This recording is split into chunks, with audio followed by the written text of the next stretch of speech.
Yo, what's up YouTube? Making a video of a submission.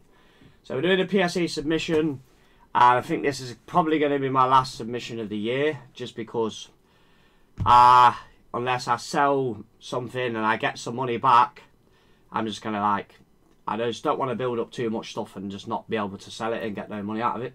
So, you know, I'm going to sell as much little cards off as I can and then not buy anything for the month. So that's my plan, right? So we're sending this Mario Peach back again, this time on value, and see if they grade it again this time. If they don't, then oh well, right? So we're grading this Jolteon. This one is not in the best condition.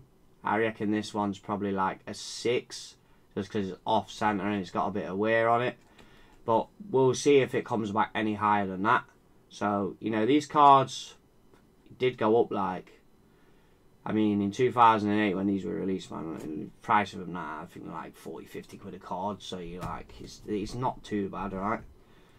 So I've got a Japanese Rayquaza. This is from a deck, I think it's called Up Sky or something, yeah, or whatever, right? It's an XY card.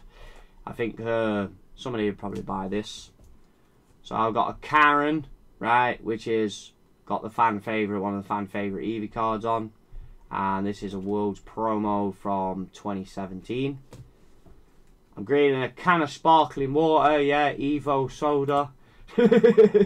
Right, World Championship 2018. The thing is with this card is if it's more these are more test grades just to see what they get. I mean, if they don't get massive amounts of grade, they get a 10, worst case scenario, you sell it, you get your grade feedback. That's just the way it is, isn't it? Because that 2018 deck I've paid off, so ultimately the card's free. So as long as I get my grade feedback for the card after postage it and shipping it, it's not really, you know, people really want kind of grade just to get their money back, but it's something you have to do if something goes wrong, yeah? Right, so we've got these Sylveon EXs. Now, these are from the Generations. As you know, Theory cards are out of print. They don't make these no more. So, you know, I don't know if these cards will ever appreciate, because no one's really playing with them or whatever. So, you know, I've got 2 of them. I've had these for a long time. Obviously, I paid my Generation stuff off as well. So, these are kind of free. I could just sell them at raw cost. But I thought, why not have a crack at grading them and just see what they get. So I've got this Championship Lugia guy. Got this off one of my guys I get cards off. So this is pretty sick. It's probably not, it's nowhere near a 10. I'm going to say a 6, 7 at best. Right? If I remember when it comes back, I'll probably say the same thing. So I got my Chop from 1999-2000. I'm going to go with a 10 on this one. Right? I got this card off of eBay for 7 quid, which is a Realm of the Gods Black Kamehameha. Yeah. Well, I was going to say Son Goku, but it's not. It's the Rose. Yeah. Got this Mukro card promo. You know, it's kind of better if I show you out the case, because you don't get that stupid reflection. You know what I mean? You don't get the stupid reflection. It's a nice card though. We'll see what this gets. A 10 of this on eBay is 200 something. So, you know, worst case scenario, if I was to sell this for that price, it's probably going to cover the submission if I lose. Do you know what I mean? If I lose anything. So, if I lose money. Right? So, I got this card. This is what was this called? Lady something, yeah. This is from the Rayquaza deck.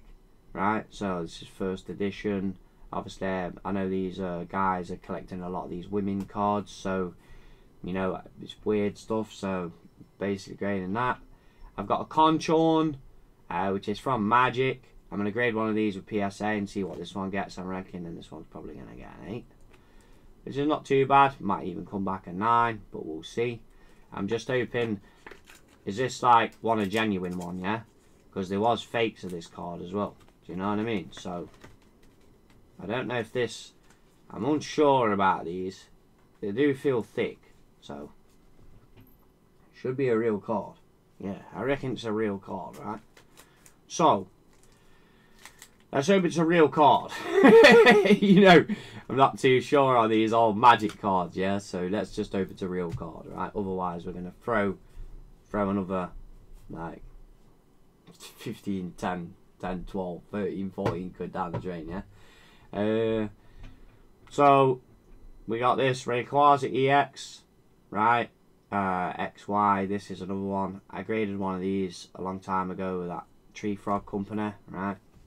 And then I got a Galvador Celebrations. So, like on Celebrations, I got burned. I made a loss on that. So, I'm basically going to grade this, sell it, recover the money. Right? Got this Articuno again. One of these. Japanese card. Right? Got them off a guy. Probably like maybe a 9. Maybe an 8. Might even get a 10. I got a Great Ball. Why are you grading that, bro? It looks cool, isn't it? You know what I mean, yeah? So, I reckon I'll be able to sell something like this to somebody. I reckon someone would buy this if from, you know, Japan or wherever. Right. I got a Pikachu from a trainer kit box. Right. I got a couple of these left.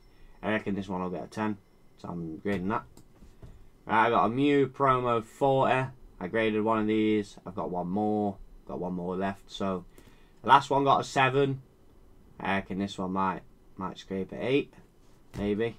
Right, got an Eevee from Rocket.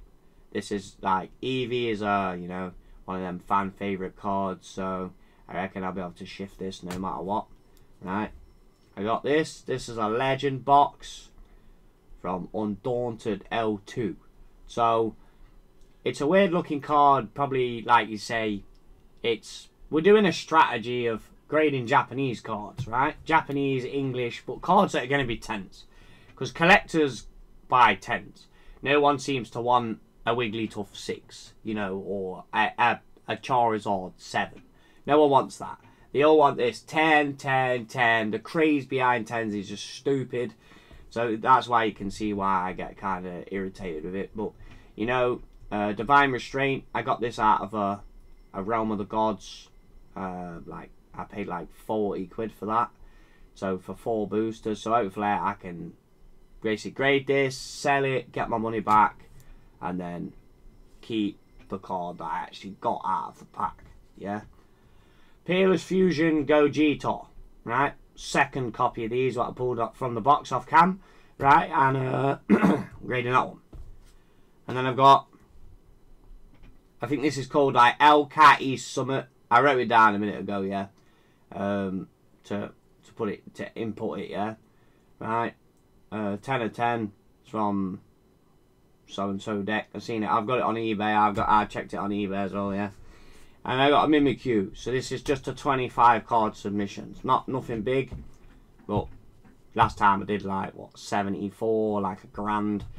So obviously I don't want to grade too many because otherwise it's going to get difficult selling them, right? And recovering your money all the time is just kind of like, bro, it's, you know what I mean? So basically when I get these back, I'm just going to basically put them aside and then just not bother about them for a bit. Do you know what I mean? And then see if I can sell the odd one or two, and then as long as I get like my cost to ship, my cost back, one of the grade fees or something, I'll just park the money and then just park it in these, park it in an asset basically, innit? And we'll see if they grade this Mario Peach, because obviously they didn't grade it last time because they said it won on value. It's like, well, just take the $3 and just do it again. Right, you know what I mean? So this card's good to park, right? And then obviously the other stuff I'll just try and get rid of. But that's basically what I'm keeping. Like out of this submission, I'll be keeping like 2 or 3 cards. That'll be probably it. You know what I mean? So I'll keep this, right? The Jolteon, right? I'll keep this Lugia because that's sick, right? And then I might keep this Conchorn because I like the artwork on that. I think it's sick. Yeah. Right, and then that's probably it. Yeah. Oh yeah, and the Gogeta. Yeah, man. We'll pull that off camera. Right, yo, thanks for watching the video. See you next time. Peace. Don't forget, if you want to support my videos, I've got a new eBay link below. So if you click on that, you'll be able to buy through eBay, and then I'll get a kickback from the sale. And then obviously, if you're from the US, and you're from England and you want to buy from Harlem Bling, yeah, then you can buy from them. And like I said, if you import $150, which is under £135, you don't pay import tax. If you want to buy earrings, chains, or whatever it is, you know, like a ring for $100, $200, it'll come with no problem, because they changed the rules. The UK changed the rules on imports, so that's why you can now import to a certain amount, right? It's up to 100. To be fair, there should be no imports from the US. There should be no import charge from the US, even if you're importing something that's like $1,000, you know, like £1,000. They shouldn't even give you import on that. But you know, government shit, right? Stupid rules. Fuck the King of England, right? Yo, fuck the monarchy. Abolish that shit. Right, see you in a bit. Peace.